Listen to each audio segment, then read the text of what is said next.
3 years ago, Dr. Rachel Morgan was America's most elite Navy SEAL combat medic until one impossible choice in Syria destroyed her career and branded her a traitor. Now a single mother and trauma surgeon in Denver, she's built a quiet life with her 8-year-old daughter Emma, far from classified missions and life or death decisions.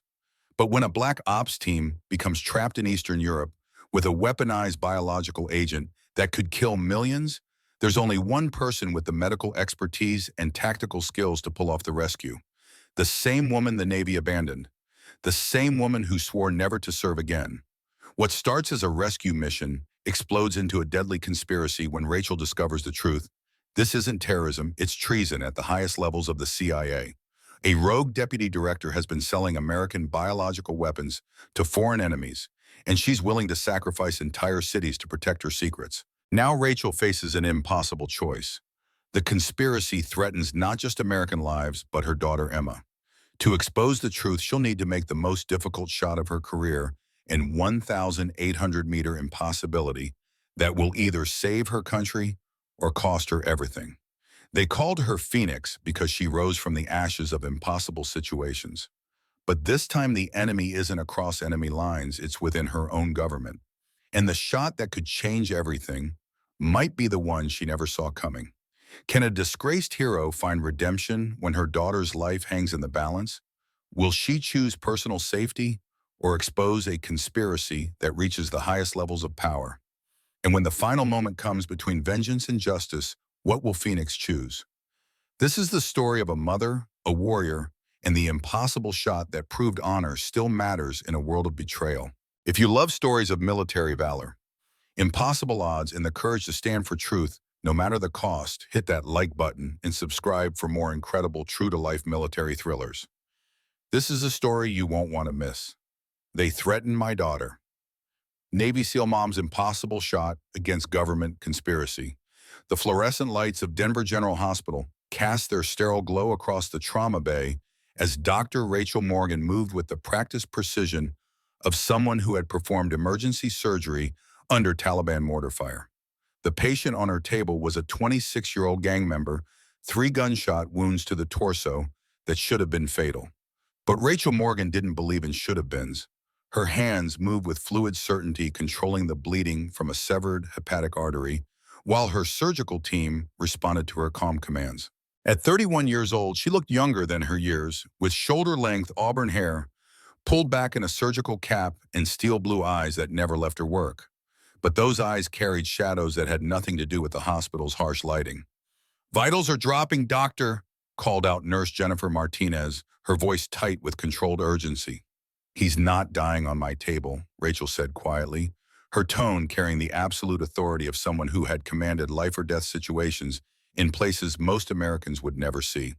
Her hands continued their precise work, each movement economical and purposeful. The surgery took 4 hours, but when Rachel finally stepped back from the operating table, the young man's heart rate had stabilized. Another life saved another family that wouldn't receive the phone call she had once received about her own father, Lieutenant Commander David Morgan, killed in action in Afghanistan when Rachel was 17 years old. As she scrubbed out in the adjacent washroom, Rachel caught her reflection in the mirror. The woman looking back at her was a civilian trauma surgeon, not the Navy SEAL combat medic she had been until 3 years ago. But the warrior remained just beneath the surface, visible in the way she still checked corners when entering rooms, in the tactical awareness that never completely shut off in the loaded Glock 19 she kept in her locker despite hospital regulations. 3 years of civilian life hadn't erased 8 years of classified operations. The muscle memory of combat remained embedded in her DNA, waiting for a trigger that Rachel prayed would never come. Her secure phone buzzed as she changed out of her surgical scrubs. The message was from an unknown number, but the content made her blood run cold. "Phoenix, lives depend on it. We need to talk." "Ghost." Rachel stared at the screen for a long moment, her heart rate elevating for the first time since the surgery. Ghost was the call sign of Commander Jack Morrison, her former team leader, and the man who had been forced to testify against her during the court-martial that ended her military career. If Jack was contacting her after 3 years of silence, something catastrophic was happening. She tried to delete the message without responding, but the phone immediately buzzed again. "Biological weapon, American city, 72 hours. You're the only one who can stop it. Rachel's hands weren't quite steady as she read the second message. During her time with SEAL Team 6, she had received extensive cross-training in CBRN defense, chemical, biological, radiological, and nuclear threats. It had been a specialized skill that made her invaluable for operations involving weapons of mass destruction, the kind of nightmare scenarios that kept Pentagon planners awake at 3 in the morning. The secure phone rang. She recognized the encrypted number from her SEAL days, the line reserved for Joint Special Operations Command. Against every instinct telling her to let it go to voicemail, Rachel answered. "This is Rachel." "Phoenix, thank God." Jack Morrison's voice carried exhaustion and something that she had rarely heard from him, desperation. "I know you probably never want to hear from me again, but we have a situation that requires your specific expertise." Rachel looked around the hospital break room with its mundane concerns about shift schedules and coffee quality, then thought about biological weapons targeting American cities. The contrast felt surreal. "Jack, I'm not in the Navy anymore. I can't help with military operations." "This isn't a standard military operation, Rachel. It's a matter of national security, classified at the highest possible levels. We have a black ops team trapped in Eastern Europe with a biological sample that could kill millions of Americans if it falls into the wrong hands." The familiar tightness settled into Rachel's chest, the physiological response to operational stress that she hadn't felt since leaving the military. "What kind of biological agent?" "Weaponized hemorrhagic fever virus, genetically modified for rapid transmission and enhanced lethality. Our team intercepted it during a raid on what we believe was a terrorist cell, but they're trapped in hostile territory and taking casualties. The sample is contained for now, but if they're overrun, the terrorists will recover it and proceed with their planned attack on American soil." Rachel closed her eyes against the flood of memories Jack's voice triggered. 3 years ago, she had been the senior combat medic for SEAL Team 6, responsible for keeping America's most elite warriors alive during classified operations around the world. She had been exceptional at her job, earning the call sign Phoenix for her ability to save lives that others had written off as lost causes. But it had all ended in a small village outside Damascus during an operation to capture Abu Hassan al-Masri, a high-value target coordinating terrorist attacks across Europe and North America. The mission had proceeded flawlessly until the final moments when Rachel had been forced to make an impossible choice between pursuing the fleeing terrorist and providing emergency medical care to a wounded Syrian child who would have died without immediate intervention. She had chosen to save the child. Al-Masri had escaped during the delay, and subsequent intelligence had revealed that his freedom had directly enabled terrorist attacks in Paris, London, and Madrid that killed 53 innocent civilians. The Navy had court-martialed her for disobeying direct orders and compromising mission objectives. While she had avoided prison, her military career was finished. "Jack, what happened in Syria?" "Rachel, I was wrong about Syria." His voice carried a weight she had never heard before. "You made the right choice under impossible circumstances, and I should have supported you instead of following orders blindly. But right now, we need the woman who could perform emergency thoracic surgery while taking enemy fire. We need Phoenix." Rachel heard something in Jack's tone that she had never detected during their years working together. Vulnerability, possibly even guilt. During operations, he had been the epitome of calm professionalism, never displaying emotion even during the most intense combat situations. If he was reaching out to her now, despite everything that had happened between them, the situation must be truly desperate. "Where is this team located?" "Classified research facility in rural Romania." What was supposed to be a simple intelligence gathering operation turned into a nightmare. When they discovered an active biological weapons laboratory, the team managed to secure a sample of the weaponized virus, but they were compromised during extraction and are now trapped in the facility's underground levels. Rachel felt herself being pulled back toward the world she had tried to leave behind. "What exactly do you need me to do?" "We need you to infiltrate the facility and provide medical support for team extraction while securing the biological sample. You'd be working with a joint task force." "Jack, I'm a civilian trauma surgeon now. I haven't conducted field operations in 3 years." "Rachel, you're the only person alive with both the medical expertise to safely handle this biological agent and the operational experience to survive in hostile territory. Our standard military medical personnel don't have your background in unconventional warfare and CBRN defense. Rachel stared at her reflection in the break room window, seeing a civilian doctor in scrubs rather than the combat medic she used to be.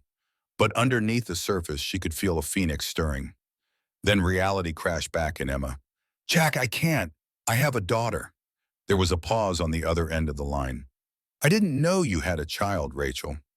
Her name is Emma. She's 8 years old. She lives with me and my mother in Colorado Springs.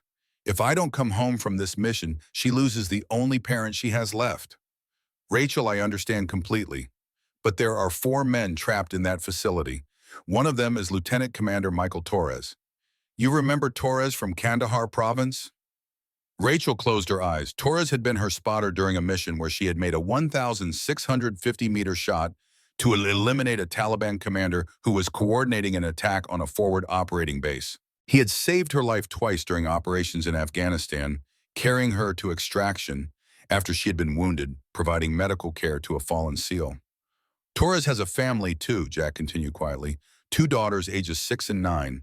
His wife Sarah is 7 months pregnant with their 3rd child. If he dies in Romania, those girls lose their father. Rachel felt the weight of impossible choices settling over her again, just like Syria. Save one life at the potential cost of others. Choose between duty and personal safety. Decide who lives and who dies based on calculations that never felt adequate. How long do I have to decide? The team has maybe 36 hours before their position becomes completely untenable. If you're going to do this, you need to be at Peterson Air Force Base in 3 hours. Rachel thought about Emma asleep in her bedroom in their apartment in Colorado Springs. Thought about the promise she had made when her daughter was born, that she would always be there, that Emma would never experience the loss Rachel had felt when her own father died in combat. But she also thought about Torres and his family, about the 4 men trapped in a foreign country surrounded by enemies carrying a biological weapon that could kill millions of Americans if it fell into the wrong hands. I need to see my daughter first. I need to explain. Rachel, I understand. Take the time you need, but please, we're running out of options. She drove home through the Denver night, her mind racing through tactical calculations and medical protocols, while her heart ached with the knowledge of what she was about to do.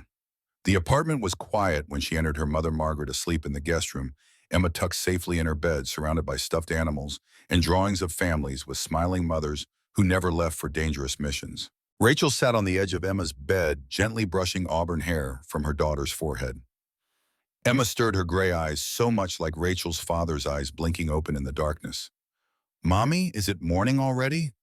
No, baby, it's still nighttime. I just wanted to see you. Emma sat up, her 8-year-old intuition immediately sensing something wrong. Are you going away again, like before? Rachel felt her heart break a little.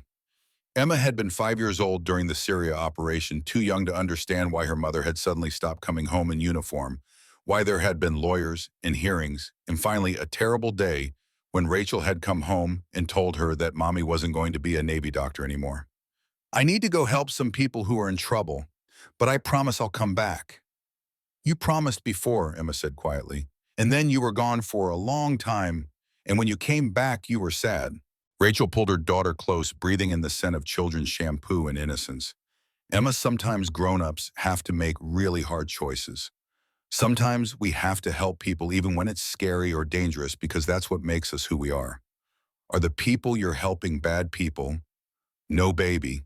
They're good people who are trying to keep other people safe. They're like the soldier's grandpa was before he went to heaven. Emma was quiet for a moment, then hugged Rachel with fierce strength. Grandma says Grandpa was a hero. She says you're a hero too, even if you don't wear a uniform anymore. Rachel felt tears threatening but held them back.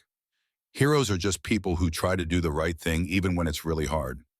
Can you be brave while I'm gone? Can you help Grandma and be a good girl? I'll be brave like you, Mommy. They sat together in the darkness for another 10 minutes, Rachel memorizing the feeling of her daughter in her arms, the sound of her breathing, the trust in her voice. This was what mattered. This was worth any sacrifice. Finally, she tucked Emma back into bed and kissed her forehead. I love you more than anything in the world.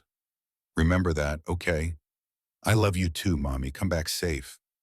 Rachel found her mother awake in the kitchen, clearly having heard at least part of the conversation. "You're going back," Margaret said.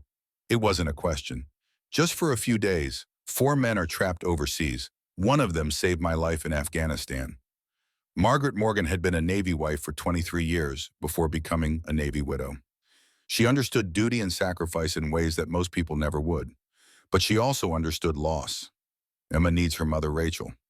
I know, but Torres's daughters need their father. And if I don't help retrieve that biological weapon, a lot of children might lose their parents. Margaret was quiet for a long moment, then nodded. Your father would be proud of you. Even after everything that happened, you're still the woman he raised you to be. 3 hours later, Rachel found herself at Peterson Air Force Base, wearing combat gear she hadn't touched in 3 years, and carrying medical equipment specifically designed for battlefield conditions. A C-17 Globemaster transport aircraft waited on the tarmac, its cargo ramp open and engines running. 2 operators stood near the aircraft, Master Chief Anthony Rodriguez and Petty Officer First Class David Williams, both of whom she recognized from her SEAL days. "Phoenix," Rodriguez said, his weathered face breaking into a slight smile. "Damn good to have you back in the game." Rachel checked her medical kit and communication equipment with automatic precision. "I'm not back in the game, Chief. I'm here to extract a team and then return to my daughter." But even as she spoke those words, Rachel felt a familiar rush of operational adrenaline that had defined her military career. She was Phoenix again, the combat medic who rose from impossible situations to save lives others had written off as lost causes. The mission briefing during the 8-hour flight revealed the true scope of the crisis. The Black Ops team had been conducting surveillance on a suspected terrorist cell operating from what appeared to be an abandoned industrial facility in rural Romania near the Moldovan border. Intelligence had suggested the cell was planning coordinated attacks on American targets in Europe, but the operation had uncovered something far more sinister: a fully operational biological weapons laboratory producing weaponized strains of hemorrhagic fever virus. The team had managed to secure a sample of the biological agent along with research data documenting the weapon's development, but they had been discovered during extraction. Now they were trapped in the facility's underground levels, surrounded by hostile forces and unable to evacuate with the biological sample intact. "What's the current status of the trapped team?" Rachel asked, studying facility blueprints on her tactical tablet. Rodriguez consulted his secure communication device. 4 operators remaining, 2 wounded. They've been under siege for 26 hours, and ammunition supplies are running critically low. Team leader is Lieutenant Commander Michael Torres. Rachel nodded, remembering Torres as a solid operator with excellent tactical judgment. If he was trapped with his team, the situation was genuinely beyond conventional military extraction capabilities. "What's our insertion plan?" "High altitude, low opening. Jump into a landing zone approximately 8 kilometers from the target facility, followed by overland approach using night vision and GPS guidance. We'll have satellite surveillance support and unmanned aerial vehicle overwatch. But once we're inside that facility, we're on our own." Rachel felt her analytical mind engage the mission planning process that had been dormant for 3 years. This was what she had been trained for: complex operations requiring specialized medical expertise under extreme combat conditions. As the C-17 approached Romanian airspace, Rachel's secure radio crackled with an encrypted message that made her blood run cold. "Phoenix, this is Blackbird." The voice belonged to Admiral Patricia Morrison, commanding officer for Naval Special Warfare Command and one of the highest-ranking women in the American military. "I need you to understand that this mission has complications you haven't been fully briefed on." "What kind of complications, Admiral?" "The biological sample your team is extracting contains research data that directly implicates a high-ranking American official in the development and funding of this weapon. Someone with significant influence wanted that team eliminated to prevent this information from reaching Washington." Rachel felt the mission becoming exponentially more complex. "Are you telling me this is a cover-up operation?" "I'm telling you that someone within the American government has been secretly funding biological weapons research through terrorist proxy organizations, and they've arranged for the evidence to be destroyed along with the team that discovered it. You're not just extracting operators and securing a biological weapon, you're preserving evidence of high treason." The C-17 reached the drop zone coordinates. Rachel began final preparations for the Halo jump, that would take her back into the world of classified operations and impossible choices.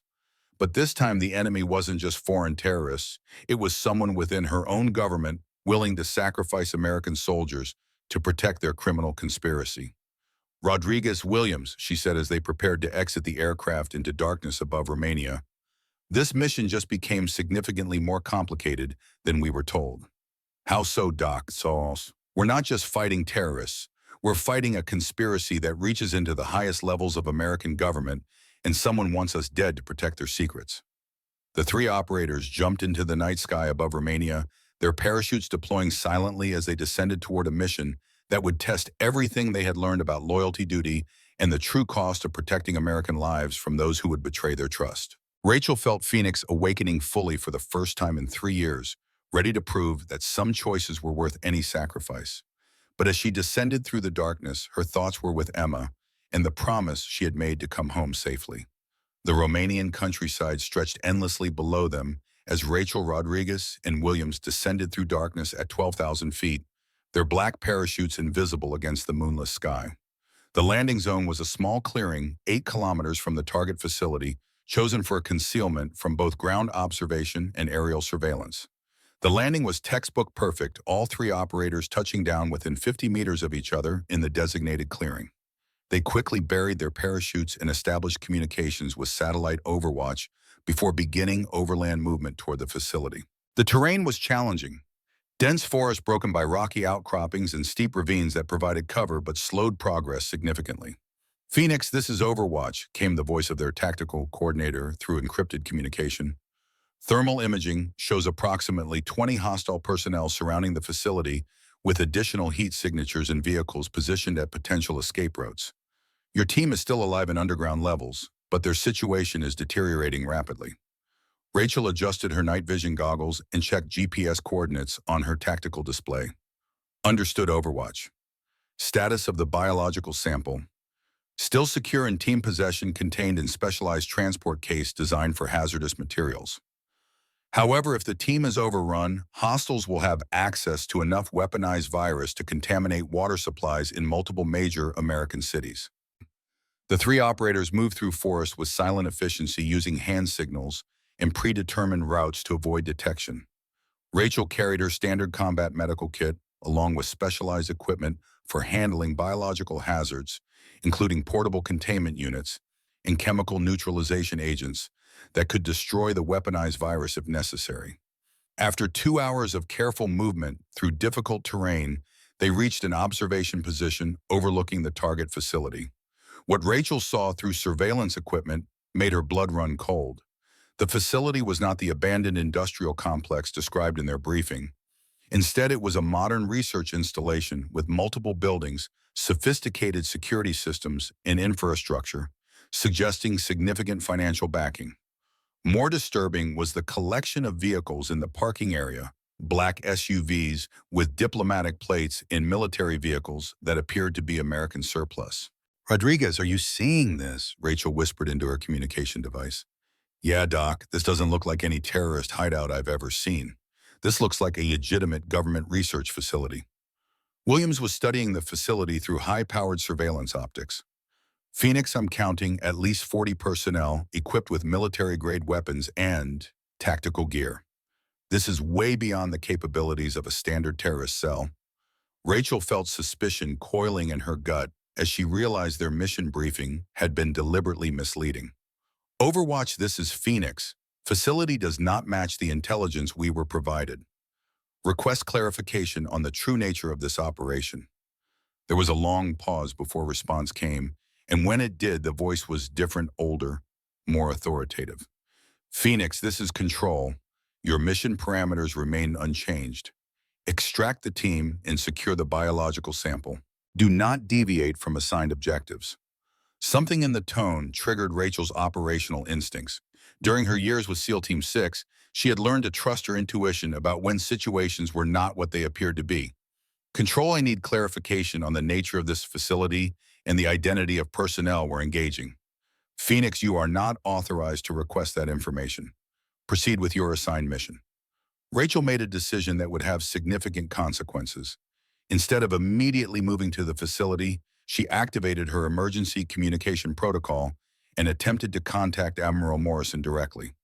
"Blackbird, this is Phoenix. I need immediate clarification on our mission parameters." The response came quickly, Admiral Morrison's voice tight with tension. "Phoenix, maintain radio silence and proceed with extreme caution. There are elements of this operation that have been compromised from the highest levels." "What kind of compromise, Admiral?" "Someone in Washington has been using this facility to conduct illegal biological weapons research, and they've arranged for your team to be eliminated to prevent exposure of their involvement. The personnel surrounding that facility aren't terrorists. They're private military contractors hired to clean up evidence." Rachel felt the revelation hit like a physical blow. "Are you telling me we're walking into a deliberate trap?" "That's exactly what I'm telling you. Someone with access to classified intelligence has been feeding information to hostile forces, and they want your extraction team eliminated and along with the original operators. The biological sample contains research data that would expose a conspiracy reaching into the highest levels of the CIA." Rodriguez had been monitoring the conversation through their shared communication network. "Doc, if this is a setup, we need to abort and get out immediately." But Rachel was thinking about 4 SEAL operators trapped in the facility's underground levels, surrounded by hostile forces and running out of ammunition. She thought about Torres and his pregnant wife Sarah, about his 2 daughters who would grow up without their father if she abandoned this mission now. "Negative, Chief. We don't leave our people behind, regardless of the politics involved." She made another decision that would define the rest of the mission. Instead of approaching the facility through the main entrance as planned, she would lead them through the underground drainage system that connected to the facility's lower levels. More dangerous and time-consuming, but it would allow them to reach the trapped team without fighting through 40 well-armed contractors. "Rodriguez, Williams, we're changing approach. We're going underground." And the drainage tunnel was exactly as unpleasant as Rachel expected, cramped, dark, filled with toxic water, requiring full protective gear. But it provided concealment and a direct route to the facility's basement levels, where Torres and his team were trapped. After 40 minutes of crawling through the tunnels, they reached an access point opening into the facility's maintenance areas. Rachel's medical training proved invaluable as they navigated the facility's layout, her knowledge of building systems and emergency protocols helping them avoid security checkpoints and surveillance equipment. They reached the lower levels without detection and established contact with Torres and his remaining team members. "Phoenix, thank God you're here," Torres whispered as they reached the abandoned laboratory where the SEAL team had barricaded themselves. "We've got 2 men down and maybe 6 magazines of ammunition left between us." Rachel immediately went to work on the wounded operators using her combat medical skills to stabilize their injuries while Rodriguez and Williams established defensive positions. The first wounded man had taken a rifle round through his left shoulder that had fractured his clavicle and caused significant blood loss. The second had multiple shrapnel wounds from a grenade that had detonated too close to their position. But as she worked on the wounded SEALs, Rachel discovered something that would change everything she understood about their mission. The biological sample they were supposed to extract wasn't a terrorist weapon at all. It was research data from an American biological weapons program operating in violation of international treaties. "Torres, where did this sample come from?" "We found it in the main laboratory upstairs, along with documentation showing this entire facility has been funded through a CIA black budget program." "Phoenix, this isn't a terrorist operation. It's an American biological weapons program hidden from congressional oversight." Rachel felt the weight of revelation as she realized the true scope of the conspiracy they were facing. Someone in American government had been conducting illegal biological weapons research, and when it was discovered by Torres and his team, they had arranged for the evidence to be destroyed, with everyone who had seen it. Her secure phone vibrated with an incoming message. The screen showed a single photograph that made her heart stop.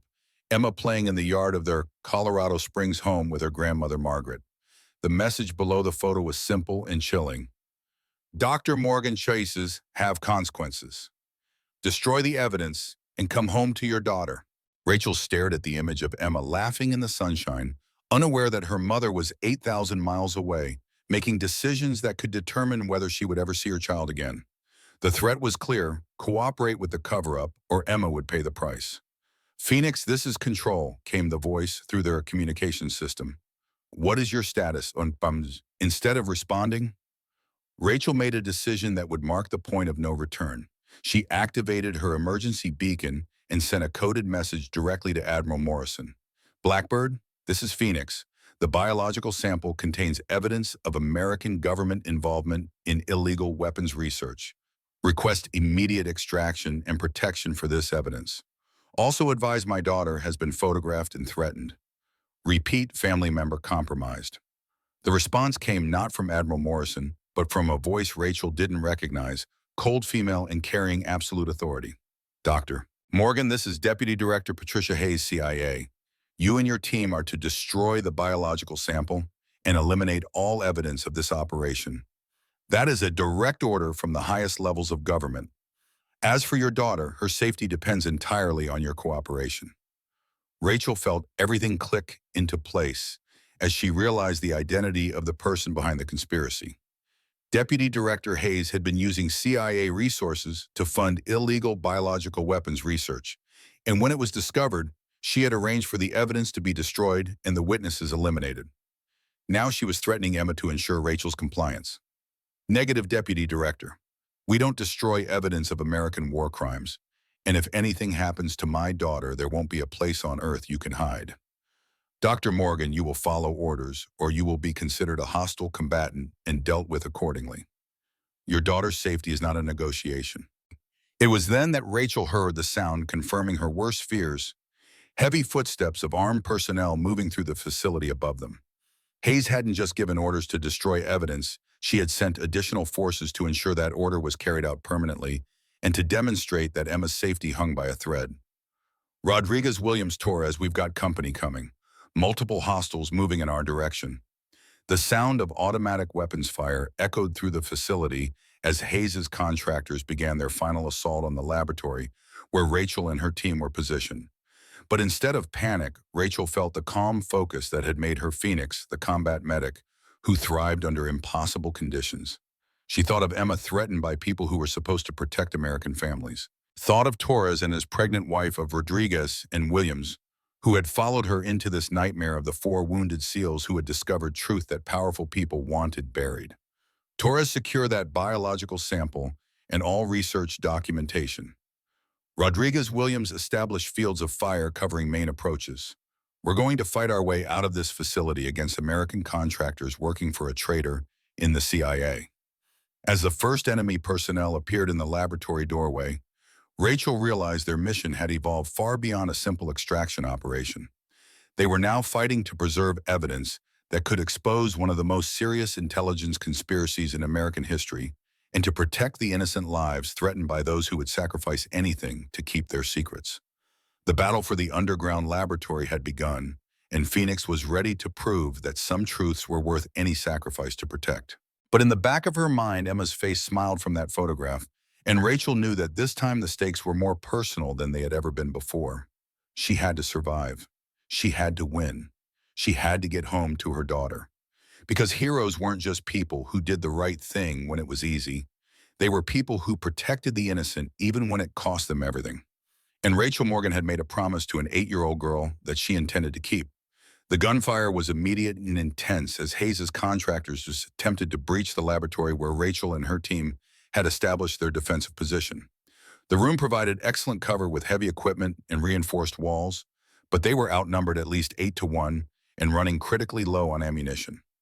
Williams, how many magazines do you have left? Rachel called out while tending to one of Torres's wounded men. 3 mags, Doc. Maybe 4 minutes of sustained fire. Rodriguez was covering the main entrance with precise controlled bursts from his assault rifle. Phoenix, we need an exit strategy. We can't hold this position indefinitely. Rachel's mind raced through tactical options while her hands continued the delicate work of removing shrapnel from the wounded SEAL's abdomen. Her medical training had taught her to compartmentalize stress to remain calm and focused even when lives hung in the balance. It was the same skill that now allowed her to develop an escape plan while under enemy fire. But the photograph of Emma kept flashing through her mind. Her daughter playing innocently in their yard, but unaware that she had become a pawn in a deadly game of conspiracy and cover-up. Hayes had made the threat explicit: cooperate, or Emma pays the price. Torres, is there another way out of this level? There's an emergency exit that leads to the facility's power plant, but it's heavily monitored and probably covered by their people. Rachel made a decision that demonstrated why she had earned her reputation as one of the most innovative combat medics in SEAL team history. Instead of trying to fight their way out conventionally, she would use the facility's own systems against Hayes' forces. Rodriguez, I need you to provide covering fire while I access the facility's environmental controls. If I can flood this level with inert gas from the laboratory's safety systems, it will force them to retreat and give us time to move. Doc, that's crazy enough, it might actually work. Rachel moved across the laboratory under cover of Rodriguez's suppressing fire, reaching the environmental control panel that regulated air circulation and emergency systems throughout the facility. Her knowledge of medical facility operations gained through years of working in military hospitals and research installations allowed her to quickly identify the controls for the emergency gas suppression system. Everyone prepare for emergency evacuation. In 60 seconds, this entire level is going to be flooded with carbon dioxide. She activated the emergency protocol that would trigger a facility-wide evacuation alarm while flooding the lower levels with inert gas designed to suppress chemical fires. The system would force Hayes' contractors to evacuate while providing Rachel and her team with the cover they needed to escape. The alarm began blaring throughout the facility as the emergency gas system activated, and within minutes they could hear the sounds of Hayes' forces retreating to higher levels. Rachel quickly gathered her medical equipment while Torres secured the biological sample and research documentation. Phoenix, this is Overwatch, came the voice through their communication system. We're showing massive thermal signatures evacuating the facility. What is your status? This is Phoenix. We've got the package and we're moving to extraction. Be advised this operation has been compromised at the highest levels of government. Also, advise my family has been threatened by hostile elements within CIA. As they moved through the facility's lower levels toward the emergency exit, Rachel's secure communication device received an encrypted message that would reveal another piece of the conspiracy puzzle. Phoenix, this is Admiral Morrison. I've just received intelligence that Deputy Director Hayes is personally en route to your location with a tactical team. She's not just covering up this operation, she's planning to eliminate all witnesses and claim you were killed by terrorists. Rachel, she knows about Emma. I've dispatched federal protection to your mother's house, but you need to end this threat permanently. Rachel felt cold fury settle over her as she realized Hayes was coming to finish the job personally and that Emma remained in danger as long as Hayes was free to operate. Admiral, how long do we have? Approximately 30 minutes before her helicopter arrives. Phoenix, you need to understand that Hayes has been conducting this biological weapons research to sell to foreign governments. This isn't just about covering up illegal research, it's about preventing exposure of active treason. She's made millions selling American bioweapons technology to our enemies. The implications of Admiral Morrison's revelations settled over Rachel like ice water. Hayes hadn't just been conducting illegal research. She had been selling American biological weapons technology to foreign adversaries, making her guilty of the most serious form of treason imaginable. And she had threatened an 8-year-old child to protect that treason. Team, we've got 30 minutes to get clear of this facility before Hayes arrives with reinforcements. But first, I need to secure additional evidence of her involvement. Rachel led them back through the facility's main laboratory, where she used her medical knowledge to identify and photograph the research documentation that would prove Hayes' involvement in the illegal weapons program. The evidence was overwhelming financial records showing payments from foreign intelligence services, research protocols for weaponizing biological agents, and correspondence between Hayes and known international arms dealers. But what caught Rachel's attention was a separate file marked Leverage Assets that contained photographs and personal information on the families of military personnel who might pose a threat to the operation. Emma's photograph was there along with detailed information about her school, her daily routine, and the security measures protecting her. Rachel photographed every page with shaking hands, fury and fear warring inside her. Hayes had been planning to use Emma as leverage from the beginning, had been watching her daughter, studying her movements, preparing to hurt her, if necessary, to protect the conspiracy. Doc, we need to move, Rodriguez said quietly, seeing the expression on Rachel's face. Whatever you just found, we'll deal with it. But we need to survive first. As they prepared to leave the facility through the emergency exit, Rachel's training kicked in one final time. She set explosive charges in the main laboratory that would destroy the biological weapons research while preserving the evidence they needed to expose Hayes' conspiracy. The charges were timed to detonate 10 minutes after they evacuated, giving them enough time to get clear, but not enough time for Hayes to disarm them. Torres Rodriguez Williams, we're going to need to move fast once we're outside. Hayes knows this terrain and she'll have air support. They exited the facility into the Romanian forest just as the first sounds of incoming helicopters became audible in the distance. Rachel had managed to extract her team and secure evidence of the most serious intelligence conspiracy in recent American history, but now they faced the challenge of surviving long enough to get that evidence to people who could act on it and to neutralize the threat to Emma. Phoenix, this is Blackbird. Admiral Morrison's voice came through their secure communication. I've arranged for emergency extraction at coordinates I'm sending to your GPS. Move fast. Hayes has authorization to use lethal force and claim you were killed by hostile elements. Federal protection is with Emma now, but the threat remains active as long as Hayes is operational. As they moved through the forest toward their extraction point, Rachel realized that their mission had evolved into something far beyond what any of them had anticipated. They were no longer just SEAL operators conducting a classified mission. They were witnesses to treason, carrying evidence that could bring down one of the most senior officials in the American intelligence community. But more than that, Rachel was a mother whose child had been threatened by someone who should have been protecting American families. And that changed everything. The sound of Hayes' helicopters grew louder behind them as Phoenix and her team raced through the darkness toward an uncertain extraction, carrying secrets that could either restore their honor or get them all killed in the attempt.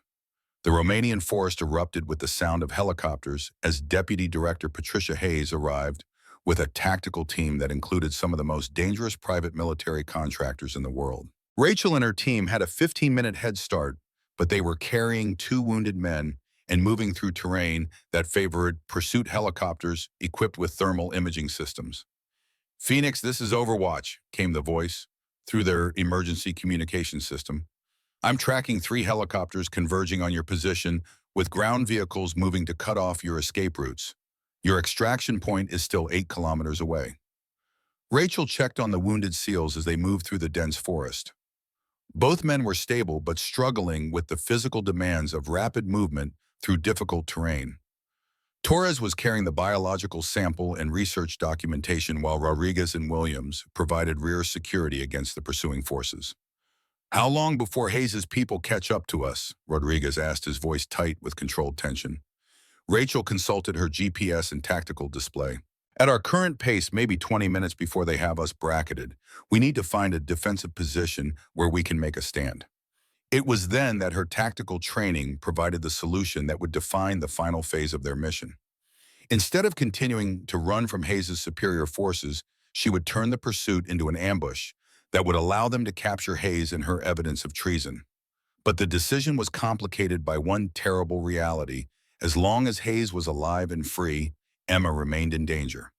Federal protection could only do so much against a deputy director of the CIA with unlimited resources and no moral boundaries. Team, we're going to reverse this situation. Instead of running from Hayes, we're going to capture her. Torres looked at her with a mixture of respect and concern. Doc, that's incredibly risky. Hayes has overwhelming tactical superiority. She also has to come to us if she wants to eliminate the evidence we're carrying. We're going to use that against her, and I'm going to end the threat to my daughter. Rachel led them to a position overlooking a narrow ravine that the pursuing forces would have to cross to reach their extraction point. It was a natural choke point that would force Hayes to commit her personnel in a predictable pattern, allowing Rachel's smaller force to maximize their tactical advantages. Rodriguez Williams established overwatch positions on both sides of the ravine. Torres set up the wounded in a concealed position with communications to coordinate our fire. I'm going to position myself where Hayes will have to come to get the biological sample. As they established their defensive positions, Rachel's secure communication device received a direct call from Hayes herself. Dr. Morgan, this is Deputy Director Hayes. You and your team are surrounded by superior forces. Surrender the biological sample and research documentation, and I guarantee you'll be allowed to leave Romania alive. More importantly, your daughter Emma will remain safe. Rachel felt the familiar calm that descended over her during critical tactical situations, but underneath it was a current of cold fury that she had never experienced before. This woman had threatened her child. Deputy Director, this is Dr. Rachel Morgan, United States Navy. You are under citizen's arrest for treason, conspiracy, and threatening the family of military personnel. Hayes's laugh was cold and calculating.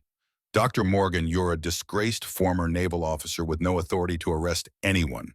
You're about to become a casualty of a terrorist attack that will be reported as a heroic but failed rescue attempt. As for Emma, her future depends entirely on your cooperation right now. Deputy Director, I have evidence of your involvement in illegal biological weapons research and your conspiracy to sell American military technology to foreign adversaries. That evidence is already being transmitted to Admiral Morrison and congressional oversight committees. And if you've harmed my daughter in any way, there is no place on earth you'll be able to hide from me.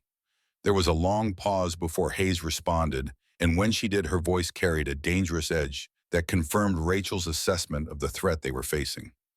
Dr. Morgan, Emma is currently safe with federal protection at your mother's home in Colorado Springs. But accidents happen to children all the time, even with protection. House fires, car accidents, tragic incidents that no one could have prevented. That evidence will die with you and Emma's safety will be assured. Or you can force my hand and live with the consequences. The first of Hayes's helicopters appeared over the ravine, just as Rachel had predicted, deploying tactical personnel who immediately began moving toward their defensive positions. But instead of a conventional assault, Hayes was using her tactical superiority to force Rachel into a position where she could personally confront her. Phoenix, this is Blackbird. Admiral Morrison's voice came through the emergency communication channel. I've been monitoring Hayes's communications. She's not just planning to eliminate your team, she's planning to use this incident to expand her biological weapons program by claiming it was a successful counterterrorism operation. And Rachel, the threats against Emma are real. Hayes has demonstrated a pattern of eliminating obstacles to her operations, including family members of personnel who threatened exposure. Rachel felt the weight of impossible choices settling over her again. She could surrender to protect Emma, allowing Hayes to continue selling American bioweapons to enemies and threatening other families. Or she could fight, risking everything, including her daughter's safety, to expose the truth. But then she thought about the kind of world Emma would inherit if people like Hayes were allowed to operate without accountability. Thought about the other children who would be threatened, the other families who would be destroyed if this conspiracy was allowed to continue. She thought about her father, Lieutenant Commander David Morgan, who had died in Afghanistan protecting the values he believed in. Thought about the oath she had taken to defend America against all enemies, foreign and domestic. Admiral, is federal protection sufficient to keep Emma safe? Rachel, I've assigned my most trusted personnel to protect her, but you need to understand Hayes has resources we can't match indefinitely. The only way to truly protect Emma is to remove the threat permanently. Rachel made the decision that would define the rest of her life. Instead of waiting for Hayes to assault their position, she would go directly to her and force a confrontation that would expose the truth and end the threat to Emma once and for all. Team, maintain defensive positions. I'm going to end this personally. She moved through the forest toward Hayes's position, using her knowledge of the terrain and tactical situation to approach undetected. Her medical training had taught her to remain calm under extreme pressure, and her SEAL training had given her the skills necessary to survive in hostile environments. But this was different. This was about protecting her daughter, and that gave her a focus and determination that transcended any military operation. Hayes was positioned near her command helicopter, surrounded by 6 heavily armed contractors and monitoring the tactical situation through sophisticated communication equipment. She was a tall woman in her mid-50s with the kind of cold confidence that came from years of operating in the darkest corners of the intelligence world. Deputy Director Hayes, Rachel called out as she emerged from the tree line with her weapons lowered but ready. I'm here to place you under arrest for treason against the United States and for threatening my daughter. Hayes turned toward her with a slight smile that revealed both her intelligence and her complete lack of moral boundaries. Dr. Rachel Morgan, the disgraced Navy medic who chose to save enemy children instead of completing her mission. How appropriate that you should be here at the end of your story, making another impossible choice between duty and sentiment. The only story ending here is your conspiracy to betray American national security for personal profit, and the threat to Emma ends right now. Hayes signaled to her contractors to hold their positions while she approached Rachel directly. Dr. Morgan, you have no idea what you've stumbled into. The biological weapons research you discovered represents the next evolution in American military capability. I've been developing weapons that could end conflicts without the massive casualties of conventional warfare. Rachel felt the pieces clicking into place as she realized Hayes actually believed she was serving American interests through her treasonous activities. Deputy Director, you have been selling those weapons to foreign governments and terrorist organizations. That's not national defense. That's treason motivated by profit. I've been conducting research that our government was too weak and politically correct to pursue officially. The buyers I've worked with have been carefully selected to ensure American strategic advantages are maintained. Every dollar I've made has been reinvested in developing capabilities that keep America safe. It was then that Rachel realized the true depth of Hayes's delusion and the danger she represented to American national security. Hayes wasn't just a traitor motivated by money. She was a fanatic who believed her illegal activities were patriotic service. Deputy Director, what about Emma? What American strategic advantage is served by threatening an 8-year-old child? Hayes's expression hardened. Your daughter is leveraged to ensure your cooperation. You chose to save one enemy child in Syria at the cost of American lives. I'm offering you the chance to save your own child by making the right choice this time. Surrender the evidence, and Emma lives a long, happy life. Force my hand, and she becomes another tragic casualty of your poor judgment.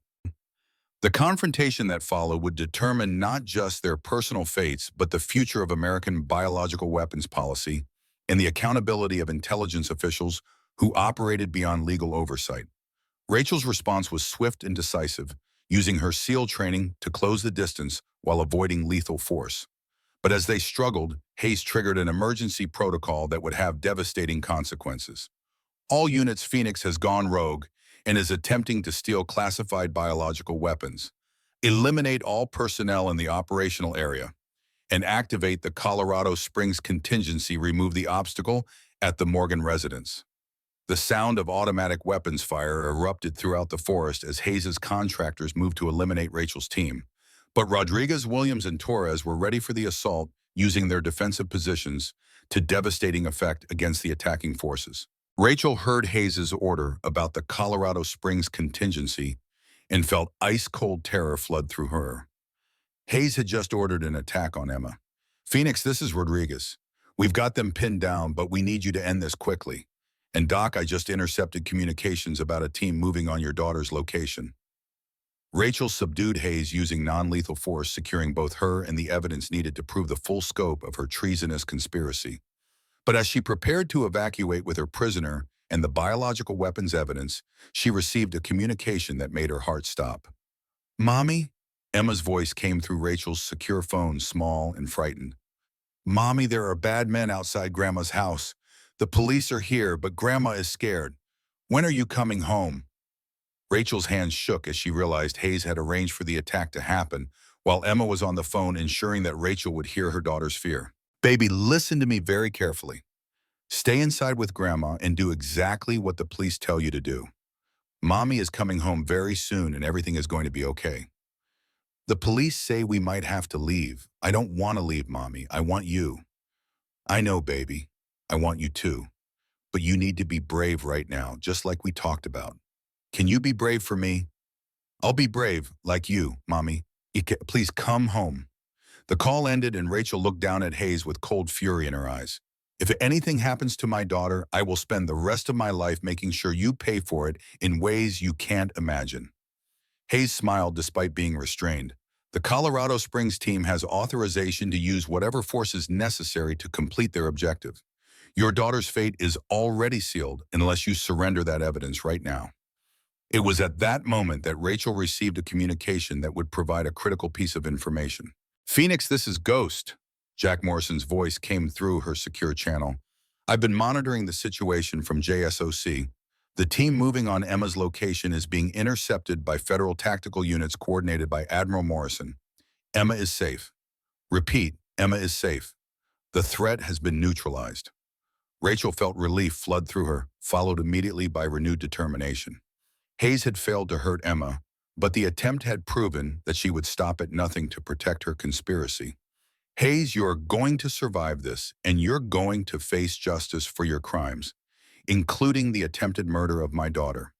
She activated her emergency communication system and transmitted all evidence of Hayes's conspiracy directly to Admiral Morrison congressional oversight committees and selected members of the media who specialized in national security reporting. This is Phoenix. I'm transmitting evidence of a biological weapons conspiracy involving senior government officials, including the attempted murder of military family members. The evidence is authentic and verifiable. But before she could complete the transmission, Rachel received one final communication that would reveal the conspiracy's true scope. Phoenix, this is Control. Deputy Director Hayes has been operating under direct authorization from elements within the Defense Department. Her biological weapons research was part of a black budget program designed to maintain American military superiority. What you've uncovered represents a conspiracy that reaches into the highest levels of military and intelligence leadership. Rachel felt the final revelation hit like a physical blow. Hayes hadn't been operating alone. She had support from senior military officials who believed that illegal bioweapons research was justified for national security. Control, are you telling me this research was officially sanctioned? I'm telling you that elements within the American government have been conducting biological weapons research in violation of international treaties, and Hayes was their operational coordinator. The program has the support of senior military leadership and certain congressional oversight committees. Do you really think you can expose something this significant without destroying your own life in the process? Hayes, still restrained, smiled triumphantly. Dr. Morgan, you have uncovered a program that represents billions of dollars in research and development. The people backing this operation will never let you destroy it, and they have the power to make Emma's life very difficult even if I'm in prison. Rachel looked at the evidence she had gathered at Hayes restrained before her at the biological weapons sample that represented both a threat and proof of massive government corruption. She thought about Emma safe for now, but potentially threatened for years to come if the conspiracy was allowed to continue. She thought about her father and the values he had died defending, thought about the oath she had taken to protect America from all enemies, foreign and domestic, thought about the kind of country she wanted Emma to inherit. The extraction helicopter arrived, its rotors cutting through the Romanian night. But as Rachel prepared to load Hayes and the evidence aboard, she knew that the real battle was just beginning. Because exposing this conspiracy wouldn't just require courage in a foreign forest, it would require the strength to stand against her own government and defend the truth, no matter what it cost. Phoenix was about to rise from the ashes one final time. But this time she wasn't just fighting for her own redemption, she was fighting for her daughter's future and the soul of American democracy itself. The extraction helicopter hovered above the Romanian forest, its spotlight cutting through the darkness as Rachel supervised the loading of Hayes and the biological weapons evidence. Torres and his wounded team were already aboard along with Rodriguez and Williams, who maintained security positions covering the clearing. But as Rachel prepared to board, her tactical instincts screamed a warning. The extraction was proceeding too smoothly. Hayes was too calm, too confident, despite being captured and facing treason charges. Phoenix, this is Overwatch. We're detecting a fourth helicopter inbound to your location. Signature doesn't match any friendly assets. ETA, 90 seconds. Rachel's blood ran cold. It's the aircraft. Black Hawk helicopter, no transponder equipped with heavy weapons. Phoenix, that's an attack configuration. Someone is sending a gunship to eliminate all witnesses. Hayes smiled from her restraints. Doctor Morgan, did you really think I would come to Romania without a contingency plan? That helicopter has orders to destroy your extraction aircraft and eliminate all personnel. The evidence dies here along with everyone who's seen it. Rachel's mind raced through calculations. The attack helicopter would arrive in 90 seconds. Their extraction bird was a transport configuration, lightly armed and not designed for air-to-air combat. If the gunship got within weapons range, they would all die, including the evidence needed to expose Hayes' conspiracy. Get that bird airborne now, Rachel ordered. Everyone aboard except Rodriguez. I need a spotter. Doc, what are you planning? Rodriguez asked, already understanding from her tone that she had identified a solution. Give me your M110 sniper rifle. I'm going to disable that gunship before it can engage our extraction. Torres, already aboard the helicopter, shouted over the rotor noise. Phoenix, that's impossible. A helicopter in flight is a moving target, and you'll only have one shot before it opens fire. I made a 1650-meter shot in Syria. I can make this one. Rodriguez handed over his M110 semi-automatic sniper rifle, a weapon Rachel had trained with extensively during her SEAL career, but had never used in actual combat.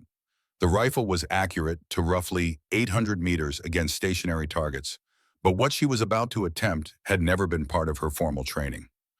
Doc, even if you hit the helicopter, you can't guarantee a kill shot. The armor will deflect most rounds. Rachel was already setting up a prone position on a small rise overlooking the valley, calculating angles and trajectories with the precision her father had taught her during childhood hunting trips in Colorado. I'm not aiming for the armor, I'm aiming for the tail rotor. Small target, but if I hit it, the helicopter loses directional control and has to abort. That's an 1,800-meter shot against a moving target in darkness, Rodriguez said quietly. No one's ever made that shot in combat conditions. Rachel thought about Emma safe in Colorado Springs, but still living in a world where people like Hayes could threaten children to protect their secrets. Thought about her father who had made impossible shots during his Ranger career because someone's life depended on it. Thought about every patient she had saved against impossible odds, every surgery she had performed when others said it couldn't be done. Phoenix always rises from impossible situations, she said, her voice calm despite the adrenaline flooding her system. This is just one more. The attack helicopter appeared as a dark shape against the night sky, running without lights and using thermal imaging to track their position. Rachel could see the weapons pods mounted on its sides could calculate the exact moment when it would come into firing range and eliminate everyone she was trying to protect. Rodriguez lay beside her in spotter position using his rangefinder and thermal optics to feed her information. 1,800 meters in closing. Target is moving at approximately 140 knots, course 270 degrees. Wind is gusting from the northeast at 12 knots. Rachel made minute adjustments to her scope, accounting for the distance, the target's speed and direction, the wind that would push her bullet off course during its 3.2-second flight time. She was attempting a shot that existed in the realm of theoretical possibility, but had never been successfully executed in combat. Her breathing slowed to the controlled rhythm her father had taught her. In-out, steady pressure on the trigger during the natural pause between breaths. The world narrowed to the reticle in her scope, the distant shape of the attack helicopter, and the calculations running through her mind. 1,700 meters. Phoenix, if you're going to take the shot, it needs to be now. Once they get within weapons range, I know. Rachel's finger rested on the trigger, applying gradual pressure. She thought about every impossible choice she had made in her life. Choosing to become a SEAL medic when everyone said women couldn't handle the physical demands. Choosing to save that Syrian child when it ended her military career. Choosing to come to Romania to save Torres when she could have stayed safe with Emma. Every impossible choice had led to this moment. She thought about Emma's voice on the phone, small and frightened, but trying to be brave. Thought about the promise she had made to always come home. Thought about the kind of mother she wanted to be, not just someone who protected her daughter from immediate threats, but someone who built a world where children didn't have to live in fear of corrupt officials who operated above the law. 1,600 meters. Phoenix, Rachel squeezed the trigger. The M110 bucked against her shoulder, the suppressed report barely audible over the sound of the extraction helicopter's rotors. For 3.2 seconds, the bullet flew through the Romanian night, crossing 1,600 meters of darkness, while dropping 11.3 meters due to gravity and drifting 0.7 meters due to wind. Rachel didn't breathe, didn't move, just watched through her scope as the impossible shot either succeeded or failed. The bullet struck the attack helicopter's tail rotor at the precise point where the drive shaft connected to the rotor assembly. The impact was small, barely visible, but the consequences were catastrophic. The tail rotor shattered, sending fragments of metal spinning into the darkness. The helicopter immediately began to spin uncontrollably, its pilot fighting to maintain any kind of stable flight. "Holy Mother of God," Rodriguez whispered. "Doc, you actually hit it. That's the longest confirmed combat shot I've ever witnessed." The attack helicopter managed to limp away from their position, its pilot executing an emergency landing 3 kilometers distant, rather than risking a complete loss of control. The immediate threat was neutralized, but Rachel knew the implications went far beyond this single engagement. She had just made a shot that would be studied in sniper schools for decades. A shot that proved women could compete at the highest levels of military precision marksmanship. A shot that would force people to reconsider everything they thought they knew about what was possible. But more importantly, she had protected her team, preserved the evidence needed to expose Hayes' conspiracy, and ensured that she would make it home to Emma. "Phoenix, this is Blackbird." Admiral Morrison's voice carried a mixture of awe and concern. "I've been monitoring the situation. That shot you just made is going to generate a lot of attention. Are you prepared for what comes next?" Rachel secured her rifle and moved toward the extraction helicopter, where Hayes sat restrained, no longer smiling. "Admiral, I'm prepared to do whatever is necessary to protect my daughter and expose this conspiracy. If that means becoming famous for an impossible shot, so be it." They boarded the helicopter and lifted off into the Romanian night, leaving behind the facility where Hayes' illegal research had been conducted. But as they flew toward friendly territory, an eventual return to the United States, Rachel received one final communication that would reveal the true scale of the battle ahead. "Phoenix, this is Control. You need to understand what you're about to face. The program Deputy Director Hayes was running has support from senior officials in the Defense Department, the CIA, and certain members of congressional oversight committees.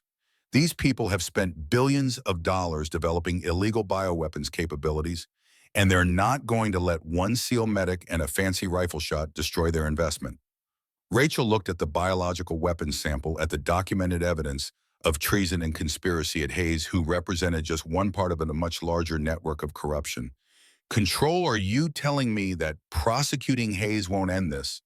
"I'm telling you that Hayes is the operational coordinator, but she answers to people with far more power and influence. When you expose this conspiracy, you're going to face opposition from some of the most powerful figures in American government. They'll try to discredit you, threaten you, potentially even harm your daughter to silence you." Rachel thought about Emma, about the promise she had made to always protect her. But she also thought about all the other children who would grow up in a world where government officials could conduct illegal weapons research, sell American military secrets to enemies, and threaten anyone who tried to expose their crimes. "Then I guess I'll need to be more stubborn than they are." The flight back to American territory took 18 hours, with multiple refueling stops and increasingly urgent communications from officials trying to convince Rachel to surrender the evidence and accept a classified settlement. But she refused every offer, every threat, every attempt at persuasion. Because she had made a promise to an 8-year-old girl, and because she understood that the only way to truly protect Emma was to build a world where corrupt officials couldn't operate with impunity. 3 days after returning to the United States, Rachel stood in her apartment in Colorado Springs, holding Emma while her daughter slept peacefully in her arms. The federal protection remained in place, but the immediate threat had passed. Hayes was in custody, the evidence was secure, and the machinery of justice was slowly beginning to turn. But Rachel knew the real battle was just beginning. Congressional hearings were being scheduled, media outlets were requesting interviews, and powerful people were mobilizing to prevent exposure of the full scope of the conspiracy. Her secure phone rang with a call from Jack Morrison. "Rachel, I wanted to check on you before the congressional testimony tomorrow. Are you ready for what's coming?" "Jack, I made an 1,800-meter shot against a moving helicopter in combat conditions. I think I can handle some politicians asking uncomfortable questions." "It's not the questions I'm worried about. It's the aftermath. The people backing Hayes' program are going to come after you with everything they have. Your career, your reputation, your fitness as a mother, nothing will be off limits." Rachel looked at Emma sleeping peacefully, unaware of the storm that was about to break over their lives. Then they were going to discover that threatening my daughter was the worst tactical decision they could have made. Because now I'm not just fighting for justice, I'm fighting for her future, and I will not lose. The next morning, Rachel appeared before a joint congressional committee investigating the illegal bioweapons program. The hearing room was packed with members of Congress, military officials, intelligence personnel, and media representatives. Hayes sat at a separate table with her attorneys, still confident that her connections would protect her from serious consequences. The committee chairman, Senator Robert Harrison, called the hearing to order and asked Rachel to provide her account of the events in Romania. Rachel spent 4 hours detailing everything she had discovered: the illegal research program, the sales to foreign governments, the threats against her daughter, and Hayes's attempt to eliminate all witnesses. She presented the documented evidence methodically and precisely, leaving no room for doubt and about the scope of the conspiracy. When she finished, Senator Harrison looked around the chamber and spoke with unusual gravity. Dr. Morgan, you've presented evidence of what appears to be one of the most serious intelligence failures and ethical breaches in recent American history. But I need to ask you a difficult question. You made a choice in Syria 3 years ago that ended your military career, choosing to save an enemy child instead of pursuing a terrorist target. Then you made another choice in Romania, risking your life and your daughter's safety to expose this conspiracy instead of accepting offered settlements. Why do you keep making these impossible choices that cost you so much? Rachel thought about her father, about Emma, about every patient she had ever saved, and every promise she had ever made. She thought about the photograph Hayes had sent of Emma playing innocently in their yard, unaware that she was being used as leverage by people who should have been protecting her. Senator, I keep making these choices because I want my daughter to grow up in an America that lives up to its ideals, not just its rhetoric. I want her to live in a country where government officials are accountable to the law, where children aren't threatened to protect corrupt secrets, where the uniform I wore actually means something beyond political convenience. She paused, meeting the eyes of the committee members one by one.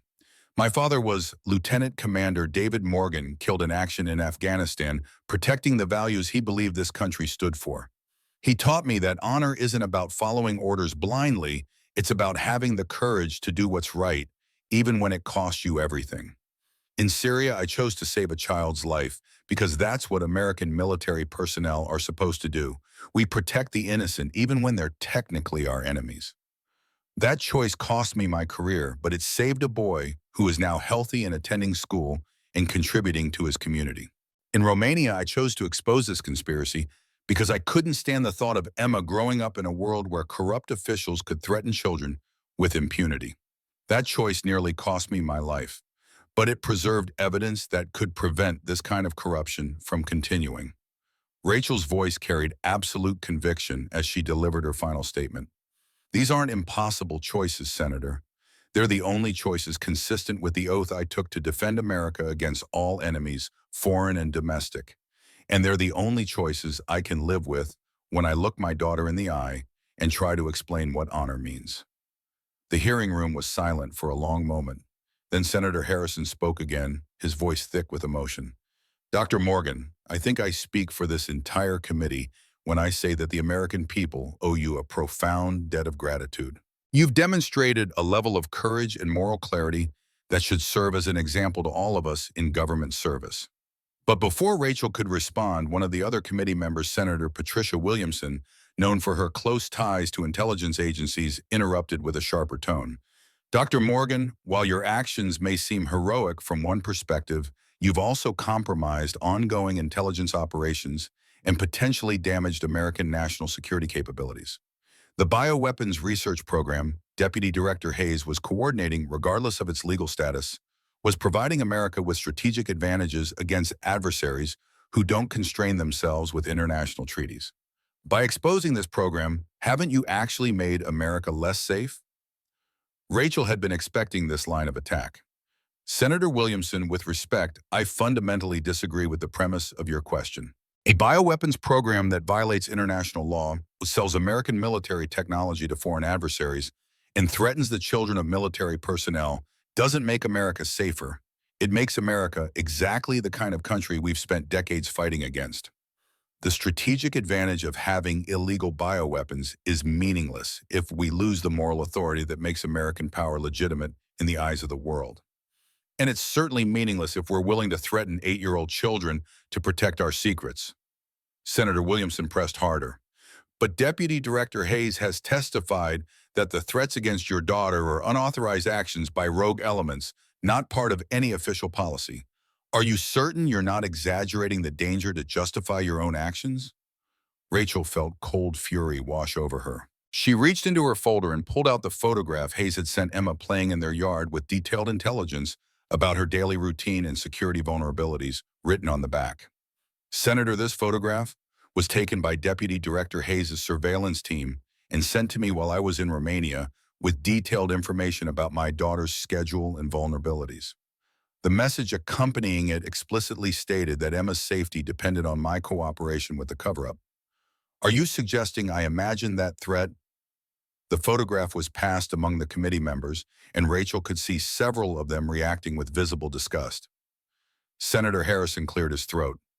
Senator Williamson, I think we can all agree that threatening military family members crosses a line that no national security justification can excuse. Dr. Morgan, please continue with your testimony. Rachel spent the next 2 hours answering increasingly technical questions about the biological weapons program, the evidence she had gathered, and the network of officials who had supported Hayes' operations. With each answer, she could see the committee members' expressions growing more troubled as they realized the true scope of the conspiracy. Finally, near the end of the hearing, Senator Harrison asked the question Rachel had been preparing for since the moment she decided to expose the conspiracy. Dr. Morgan, the Navy has offered to reinstate your commission with promotion to full commander and assignment to a senior position in Naval Special Warfare Medical Operations. This would restore your military career and provide significant financial and security benefits for you and your daughter. Why have you declined this offer? Rachel looked at Emma sitting in the gallery with her grandmother, Margaret, watching her mother testify before Congress with wide, serious eyes. She thought about what kind of example she wanted to set, what kind of values she wanted to pass on. Senator, I declined the offer because I don't want to send a message that exposing corruption is something you do in exchange for personal benefits. I exposed this conspiracy because it was the right thing to do, not because I wanted my career back. More importantly, I want to continue serving as a civilian trauma surgeon while consulting on bioweapons defense issues. That allows me to be present for Emma while still contributing to national security in a meaningful way. My daughter has already sacrificed enough of her childhood to my military service. It's time for me to prioritize being her mother. Senator Harrison nodded slowly. Dr. Morgan, I think that's the most mature and selfless answer I've heard in this chamber in quite some time. This committee will be recommending that you receive the highest civilian honors for your service, along with full protection for you and your family from any retaliation attempts. The hearing concluded with a standing ovation from many members of Congress, though Rachel noticed that Senator Williamson and several others remained seated, their expressions hostile. The battle wasn't over, powerful people had been exposed, and they would fight back with every resource at their disposal. But as Rachel left the hearing room and embraced Emma, she felt a sense of peace that had eluded her since Syria. She had made the right choice again, despite the chaos. She had protected her daughter by building a better world, not just by hiding from threats. 6 months later, Rachel was back in surgery at Denver General Hospital, saving lives and teaching the next generation of trauma surgeons. Deputy Director Patricia Hayes had been sentenced to life in prison without parole for treason, conspiracy, and attempted murder. The illegal bioweapons program had been permanently shut down, and new oversight protocols had been established to prevent similar abuses. But the case had also generated unexpected consequences. Rachel's 1,800-meter shot against the attack helicopter had been declassified and was now being studied at every major military training facility in the country. She had become a symbol of what was possible when skill, courage, and necessity converged, and a powerful argument against those who claimed women couldn't compete at the highest levels of military precision marksmanship. On a quiet Saturday morning, Rachel was home with Emma when the mail arrived. Among the bills and advertisements was a letter postmarked from Syria, addressed in careful English handwriting. Rachel opened it and read, "Dear Dr. Morgan, my name is Ahmed Hassan. You saved my life 3 years ago in a village outside Damascus when I was wounded during military operations. I was 5 years old then, and I would have died without your help. I wanted you to know that I am healthy and attending school. I am studying medicine because I want to help people the way you helped me. My teachers say I am a good student. My mother told me that you lost your job because you chose to save me instead of chasing the bad men.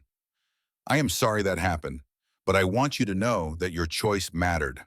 I am alive because you are a good doctor and a good person. Thank you for saving my life. I hope someday I can save lives too. With gratitude, Ahmed." Rachel felt tears running down her face as she read the letter. Emma, sitting beside her doing homework, looked up with concern. "Mommy, why are you crying?" Rachel showed her daughter the letter. "This is from a little boy I helped a long time ago. He's telling me thank you." Emma read the letter slowly, her 8-year-old mind processing the implications. You saved his life, even though it made you lose your job.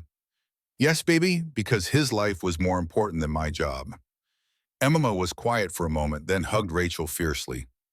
The other kids at school say you're a hero because you caught the bad lady who was selling weapons. But I think you're a hero because you saved Ahmed too. Rachel held her daughter close, thinking about impossible choices and the price of honor. Thinking about her father and the values he had died defending. Thinking about Hayes in prison and the conspiracy exposed and the new protocols protecting military families from threats. But most of all, she thought about Ahmed healthy and studying medicine in Syria. About Emma safe and learning what it meant to choose principle over convenience.